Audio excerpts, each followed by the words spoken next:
Hello, Abnormal Investigation. I got another one for you today. It's going to be a good one. It's called Little Hands. It was sent in to me. First of all, I'd like to thank everybody that has joined the Patreon. I'm enjoying the discussion over there over the photographs, and we also really enjoy the support. Also, to the new members that have joined the membership to the channel, thank you for joining, and we'll have new emojis on the way for you, and also new stickers that you're going to be able to earn due to the longevity of your subscription. Also, for both Patreon and our other uh, membership, we will have some videos coming out for you guys also. This one today, guys, is going to be a pretty weird one. I read over it before I just now decided to upload it, and something I hope to never experience. I've never lived in a haunted house, but my mother did as a teen, writes. Other houses on her street had strange things going on too. A few homes away from her lived a family. Now, this family lived just down the road. They said a lot of the houses in this area had a lot of weird things happen in them. One night, the daughter went to bed with a bad headache. The next day, she was dead. She'd passed away from an aneurysm in her head in her sleep.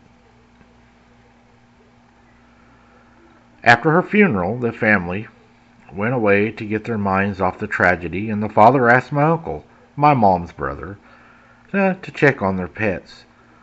My mom and dad, who were dating at the time, went with him. My mother had heard there was a grand piano and she wanted to play it. My dad was studying to be a veterinarian.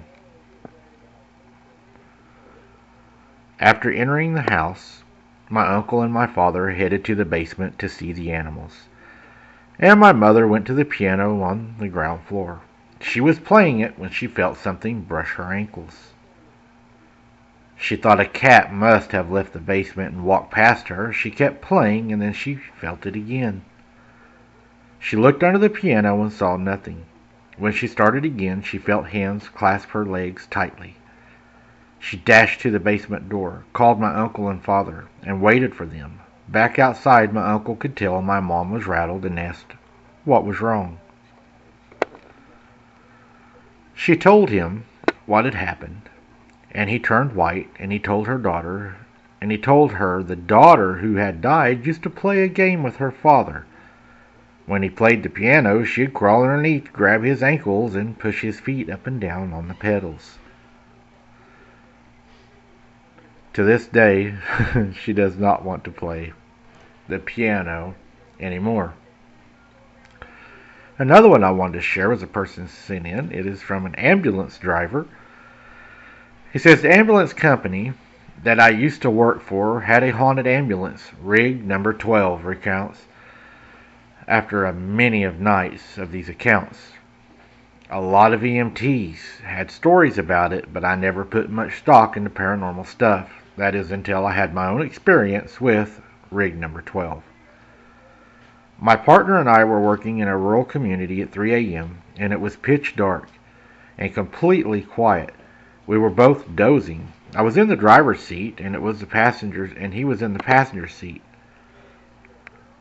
I woke up to a muffled voice, but I thought my partner was talking. I told her I was trying to sleep and closed my eyes. I distinctly heard a male voice say, "Oh my God, am I dying?" Followed by a few seconds of heavy breathing. My partner and I sat up straight and looked back into the patient compartment where it sounded like the voice had come from. Things were quiet for a couple of seconds. Then we heard the click of an oxygen bottle regulator and a hiss, as if it was leaking. I turned on the lights and we ran out of the rig. I thought it was a transient, might have climbed in while we were asleep, so we opened the rear doors. No one was there. I checked the oxygen bottles. Neither was opened. We didn't sleep much after that. We sat in the rig waiting for the next call, and in the back of the rig where you keep the patients, you could hear what sounded like somebody having labored breathing. And then we heard it, another voice that said, "Are you not going to help me? I'm dying. I can't breathe." We ran to the back of the ambulance, and again, no one was there. Whenever my partner went to shut the door, she started screaming. course, I jumped. I didn't know what she was screaming at. And whenever we jumped out of the ambulance again, running around like two kids that was afraid, she's when she told me. When she closed the door behind her from the rear two doors that open, they both have windows, she saw the reflection of an old man laying in a bed behind her, tugging at the oxygen machines. But there was nobody there. Number 12 has now been retired and was sold at auction. Thank God it had done its service. I wouldn't want to have to drive that rig again. So what do you guys think? Do you think it's because of all the death and things that ambulances see, and